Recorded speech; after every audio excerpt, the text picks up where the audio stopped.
Indonesia sendiri nih sekarang apakah sedang, sudah, atau baru mau resesi nih? Ada yang kita sebut dengan technical recession. Selamat datang di YouTube channel Mirai Aset Sekuritas Indonesia bersama saya Alia Natasha. Di episode Super Stock kali ini saya akan ditemani ekonomis Mirai Aset Sekuritas Indonesia, Anthony Kevin. Welcome. Hai Mbak Alia. Nah, gini nih Vin, kita kan sudah sering banget nih mendengar kata resesi, apalagi sejak awal pandemi di Maret kemarin. Bahkan beberapa negara maju itu sudah berada dalam tahap resesi.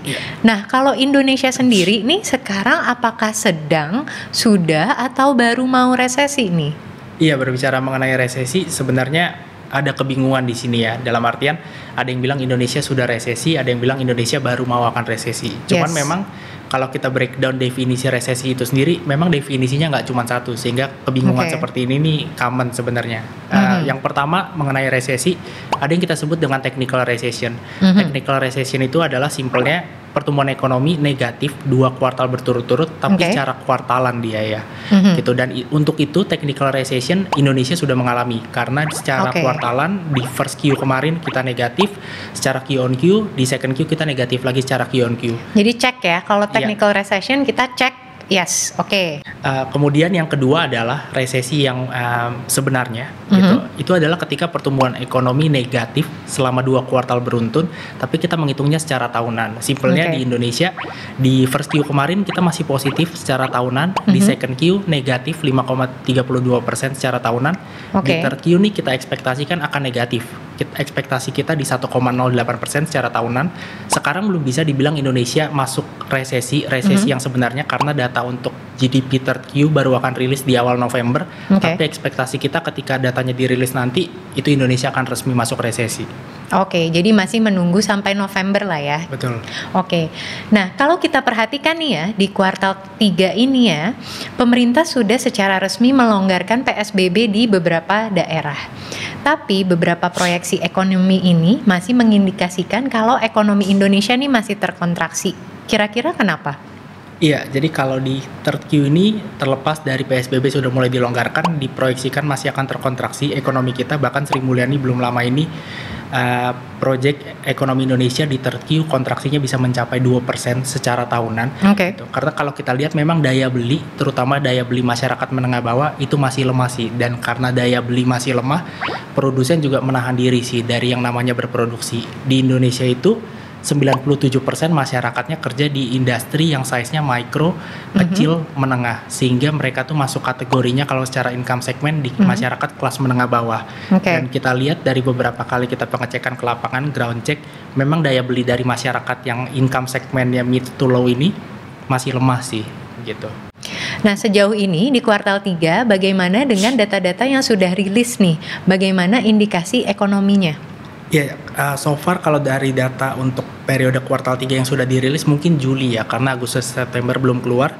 Kalau untuk bulan Juli memang kita lihat aktivitas ekonomi Indonesia masih cukup tertekan sih. Misalnya dari aktivitas manufaktur, di mana manufaktur sendiri sumbangannya terhadap national GDP kita di 20%-an, seperlimanya.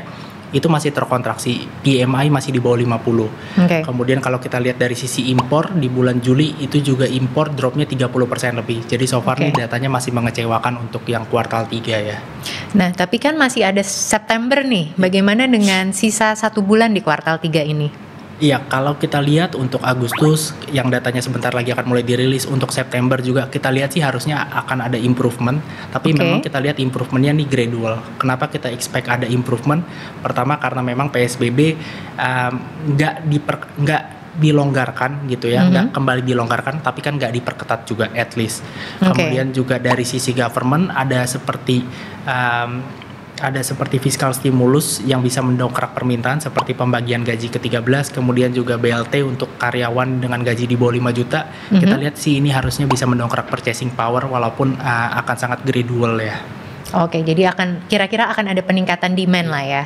Nah, tapi bagaimana dengan stimulus pemerintah yang sudah direncanakan sebesar 700 triliun itu tuh, Vin? Sebenarnya kalau kita lihat secara nominal memang secara sekilas besar stimulus yang diberikan pemerintah 700 triliun.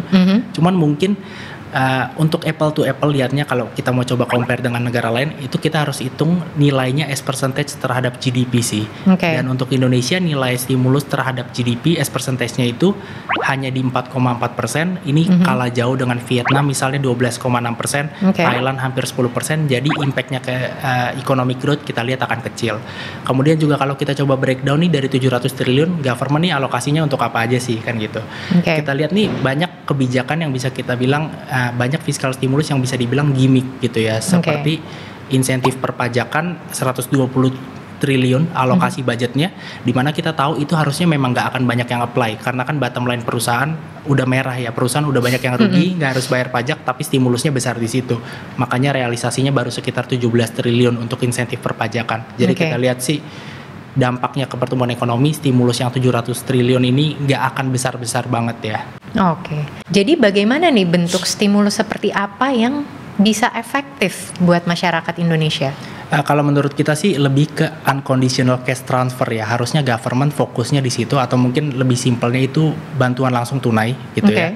Unconditional cash transfer itu sama aja dengan bantuan langsung tunai, jadi masyarakat dikasih fresh money sama government. Menurut kita ini impactnya akan besar sih ke perekonomian, karena kan ketika government disburse bantuan langsung tunai, yang penerimanya adalah masyarakat kelas menengah bawah, dan mereka itu ketika dikasih uang sama government, kecenderungan akan di-spend balik sama mereka itu besar, dibelanjakannya besar gitu. Jadi harusnya government nih fokus ke sini, tapi so far government alokasi budget untuk BLT ya baru sekitar 10% dari total budget keseluruhan budget COVID-19 itu ya yang 700T, jadi masih kecil sih kita bilang. Jadi mestinya ada shifting allocation ya. Betul. Dari bantuan itu sendiri. Betul. Nah, itu tadi kita berbicara tentang stimulus. Nah, bagaimana sih dengan konsensus pertumbuhan ekonomi kuartal 3 sendiri?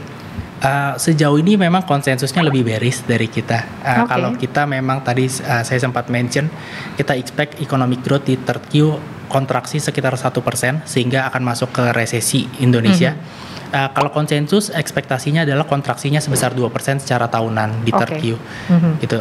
So far sih memang kita masih confident akan ada recovery yang gradual di bulan Agustus dan September, salah satunya karena government udah mulai ada shifting dari fiscal stimulus tadi, dari tax incentive misalnya dipindahin untuk budget BLT.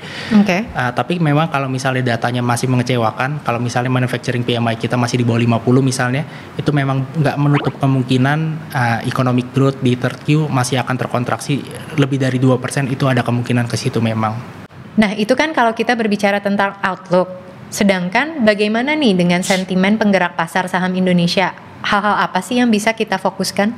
Iya, terkait dengan dalam jangka dekat gitu ya, untuk pasar saham Indonesia memang ada beberapa sentimen yang bisa mempengaruhi kinerjanya. Pertama mungkin dari sisi global, itu kalau saya lihatnya lebih ke perkembangan terkait dengan penyebaran COVID-19 sendiri, kemudian juga dari perkembangan terkait usaha untuk menemukan vaksinnya. Karena kalau misalnya developmentnya kurang bagus, otomatis akan ada tekanan di pasar saham kita karena semua fundamental perekonomian, performa stock market dipengaruhinya signifikan dari perkembangan terkait dengan COVID-19 ini.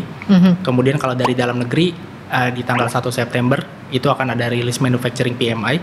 Kalau misalnya datanya masih di bawah 50, masih terkontraksi, menurut kita ini akan ada pressures dalam jangka waktu dekat sampai menengah untuk pasar saham Indonesia sih. Karena seperti tadi saya mention, kontribusi industri manufaktur ke total national GDP kita itu di sekitar 20% cukup besar. Nah, kita bisa melihat ya closing market hari ini Jumat tanggal 28 Agustus 2020, IHSG ini masih berada di support 5.300 nih ya Vin ya. Kira-kira angka pertumbuhan ekonomi di kuartal 4 dan keseluruhan tahun 2020 nih akan bergerak ke positif atau bagaimana nih? Iya, kalau berbicara mengenai 4Q, karena kalau dalam beberapa waktu terakhir kita lihat performance dari stock market kita cukup oke, karena memang ada ekspektasi yang kuat bahwa di 4Q ini pertumbuhan ekonominya akan positif.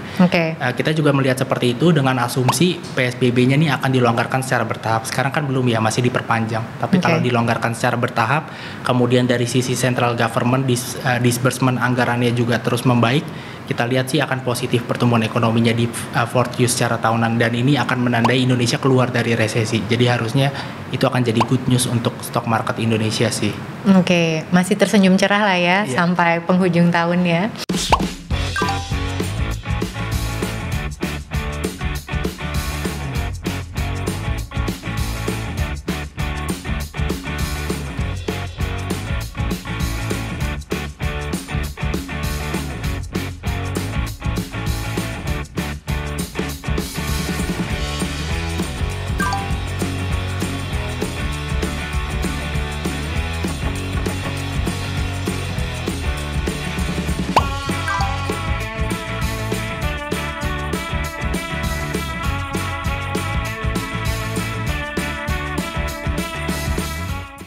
Oke, wah makasih banyak nih Vin ya atas sharing updates dan informationnya.